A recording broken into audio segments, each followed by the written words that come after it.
अब इतनी विज्ञान की प्रगति वहां है तो भारत जैसे देश के एक संगठन को वो ये प्रश्न क्यों पूछते हैं?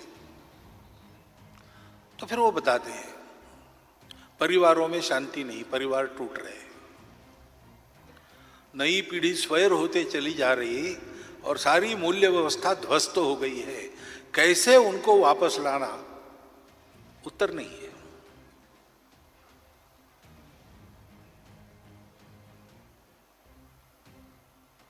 ये प्रश्न अगर हम पूछते हैं कि इतना मनुष्य प्रगत हो गया,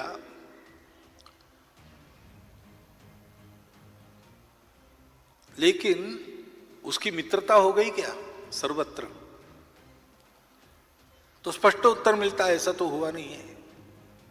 जो कलह और युद्ध पहले चलते थे वो आज भी चल रहे हैं, पद्धति बदल गई। रहने दो, उनके पीछे मत लगो, अपना काम करके जाएगी।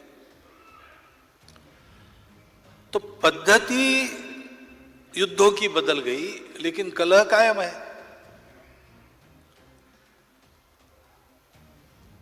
युद्ध हुए, पहला महायुद्ध बड़ा भयंकर हुआ, बहुत संवार हुआ, पहली बार मानव जाति ने ऐसा संवार देखा। इसलिए बड़ा प्रगत विचार करके लीग ऑफ नेशंस स्थापन हुई कि भाई ऐसा युद्ध फिर से नहीं होना चाहिए। लेकिन दूसरा महायुद्ध हुआ,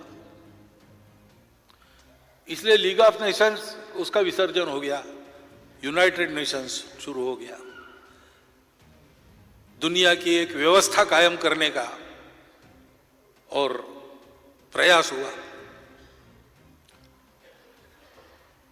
तो राष्ट्रों के राजनीतिक संबंध, आपस के जो प्रश्न हैं उसके समाधान, उसकी चर्चा उस मंच पर हो।